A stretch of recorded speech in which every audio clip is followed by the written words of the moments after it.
J'ai d'histoire. Le village de la Madeleine, c'est une sorte de faille spatio-temporelle qui retrace 17 000 ans d'histoire. Des hommes de Cro-Magnon à ceux du Moyen-Âge, tous ont laissé leur empreinte sur ce site unique au monde.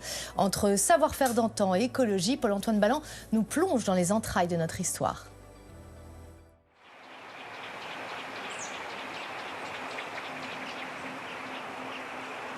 Aujourd'hui, nous vous entraînons dans le Périgord noir pour vous raconter une histoire, notre histoire.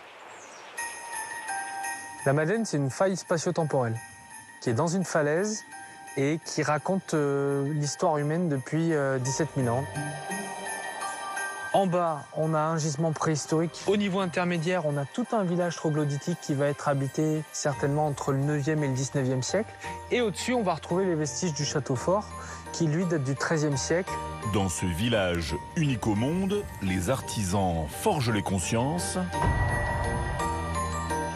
Quand on forge ici, on n'est pas comme ailleurs. On se sent inscrit dans le lieu. Et les éveillent à l'écologie et au bon sens paysan. Il y a des messages universels qui se transmettent dans ce qu'ont fait les anciens. Et je crois que ça peut être intéressant, nous, pour bien réussir à comprendre notre contexte et s'y adapter également. Je pense que le passé nous sert à entrevoir des choses pour demain, vraiment. Il était une fois l'homme, bienvenue dans la vallée de la Vézère, en Dordogne.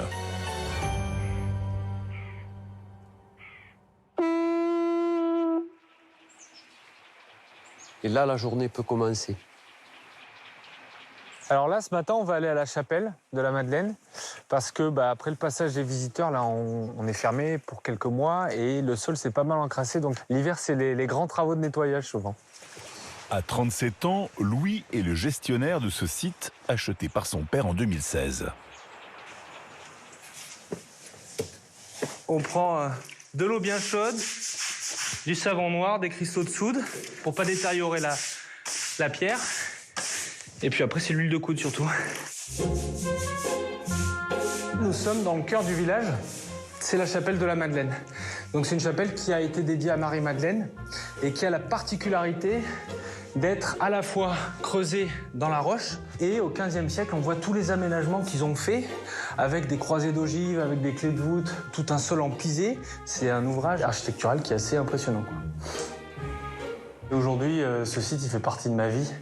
Il occupe mes journées, mes nuits et c'est assez grisant. J'aurais pas imaginé il y a quelques années être gardien d'un lieu comme la Madeleine. Auparavant journaliste et animateur radio, Louis a quitté Paris il y a 3 ans pour revenir sur les terres qui l'ont vu naître et rejoindre cette aventure familiale. Il guide désormais les 60 000 visiteurs qui chaque année arpentent ce dédale de pierres et d'histoire. Les premières traces d'occupation humaine, elles datent de moins de 17 000 ans. On a retrouvé au pied de la falaise un abri, un grand abri, avec à l'intérieur des milliers d'objets, des vestiges, des armes, des outils. Il y a 17 000 ans, il y a un froid sec. On peut passer de 12, 13, 15 degrés à moins 20, moins 25 degrés l'hiver, avec une faune qui est radicalement différente de ce qu'on a aujourd'hui. On a du renne, on a du rhinocéros laineux, on a du mammouth un peu plus loin. Nos ancêtres, ils vivent dans ce froid, mais ils sont adaptés au froid. Ils savent travailler le cuir, ils savent faire du feu. Donc ils sont pas en survie, c'est des gens qui vivent bien. Et le petit secret pour les archéologues, si vous voulez trouver de la préhistoire, il faut chercher plein sud ici. Parce qu'on a besoin de prendre du soleil tout le temps, quoi. Le Périgord est l'un des principaux berceaux de la préhistoire en Europe.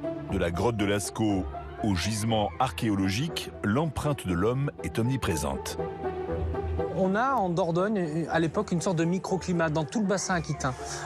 Et ce microclimat fait que la vie est un peu moins rude. Donc on sait que dès la préhistoire, il y a une occupation humaine. Et puis on fait un bond dans le temps, et là, à ce niveau-là, donc on est 15 mètres au-dessus de la rivière, on a tout un village troglo qui va être construit par des paysans qui viennent ici pour se protéger. Et on est probablement vers le 9e, 10e siècle. On va retrouver par exemple des systèmes de larmiers pour dériver l'eau de pluie.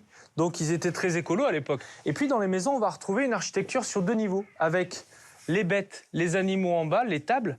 Et on se sert à l'époque de la chaleur des animaux pour vivre. Donc là, ici, on se trouve dans le premier abri qu'on découvre, qu'on appelle l'abri de l'Est, qui est très très très profond. Et où on a probablement non pas des habitations, mais plus des endroits où on travaillait ici au Moyen-Âge, des sortes d'ateliers. On va retrouver le four banal, qui est un four du XIIIe siècle, où chacun va pouvoir l'utiliser. Il n'a pas de propriétaire en dehors du seigneur du château. Et donc les paysans vont se relayer, vont apporter leur bois mort et vont faire leur pain ici. Banal, ça vient du droit du ban. Le ban, c'est un droit seigneurial que s'octroie le seigneur pour, en gros, il dit aux paysans, je vous prête mon four, je vous le mets à disposition, mais c'est pas gratuit. Donc vous devez payer une banalité. Et c'était l'ancêtre de la TVA, certainement déjà. Mais donc, en fait, il fallait payer, sinon on était mis au ban. Et ici, on a vraiment à cœur de partager les métiers ancestraux, les métiers d'autrefois, notamment la forge, et on va y aller. Louis nous entraîne dans le cœur battant du village. Et vous forgez même l'hiver, vous arrêtez jamais en fait. Mano et Bruno sont tous deux fascinés par la forge. Ils parcourent la France pour mettre en lumière ce métier de fer et de feu qui était autrefois au centre de la société. Là, on est au Moyen-Âge, on est au XVe siècle, mais il faut savoir que la forge, elle a l'âge du fer. Alors là, les sources indiquent entre moins 500, moins 1000, moins 300 l'arrivée du fer. Donc les techniques sont arrivées, se sont affinées. Au Moyen-Âge, on est vraiment dans une époque où on travaille l'acier. On fait du décoratif, on fait du défensif, on fait de l'outillage, on fait de l'armement, on fait tout en acier. Enfin tout ce qu'il mérite. C'est une passion qui date, c'est un peu comme Obélix. Je suis tombé dedans quand j'étais petit. J'avais 6 ans, la première fois que je me suis brûlé avec du fer rouge. Mais j'ai toujours aimé ça. Je crois que je suis quelqu'un de sentimental. Je l'assume complètement.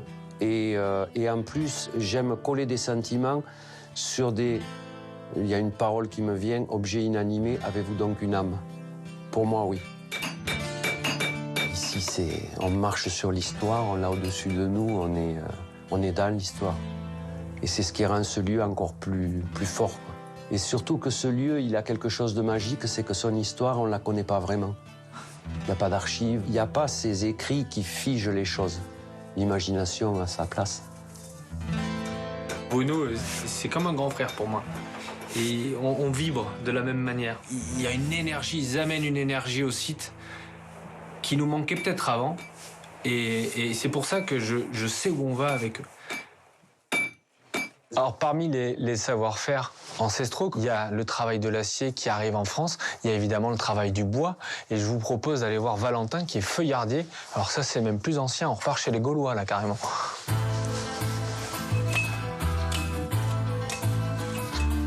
Monsieur Val, tu vas bien? Oui. Ça va en forme? Ça va et toi? Bon, est-ce que le bois est plus facile à travailler maintenant? Ah, maintenant qu'on est en hiver, c'est la bonne saison pour ça. C'est mieux, hein? Ouais, ça fait du bien. Val le Viking.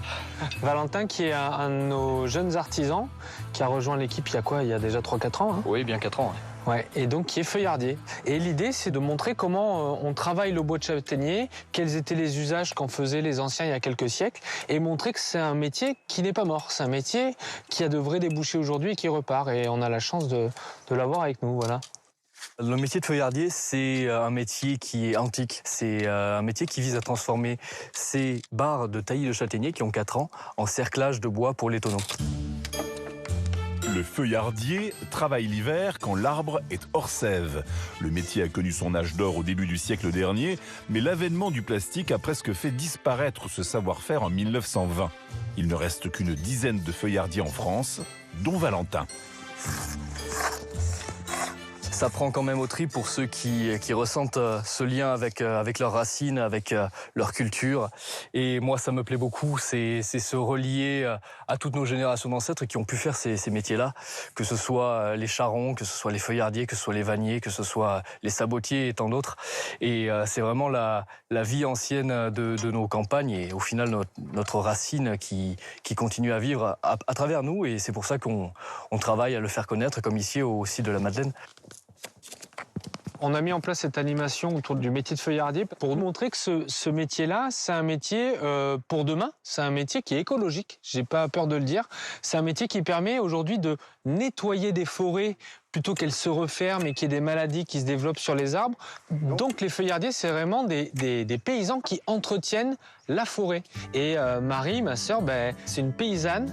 Et aujourd'hui, elle veut sensibiliser le public à l'environnement, mais elle va vous en parler.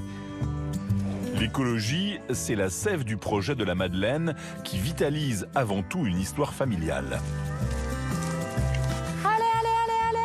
Allez, on y va.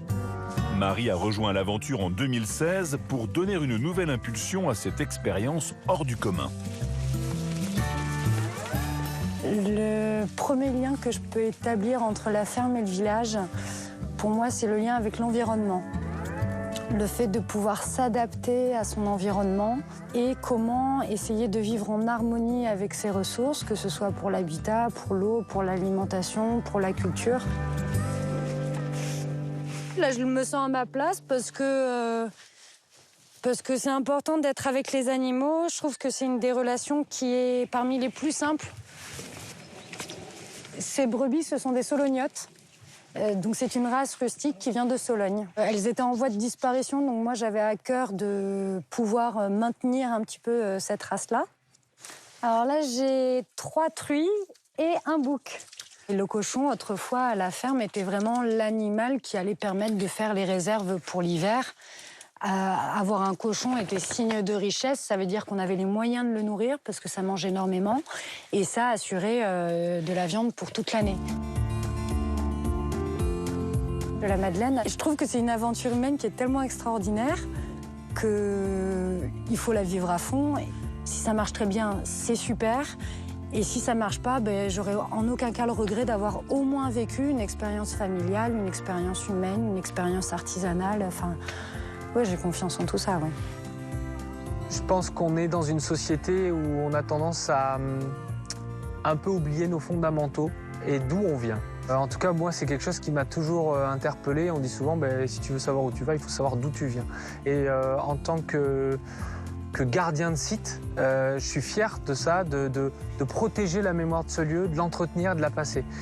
Il ne se passe pas une semaine sans que je pense à la Madeleine parce que ça fait partie de moi, ou moi je fais partie de la Madeleine. Je ne sais pas. Là, je n'ai pas la réponse. C'est un besoin et c'est un devoir qu'on a envers tous ceux qui ont peuplé ce lieu, sur qui on ne sait rien, mais dont on imagine la vie. Et je crois qu'on leur doit ça. Parce qu'ils sont là, quelque part, quoi. Et on leur doit.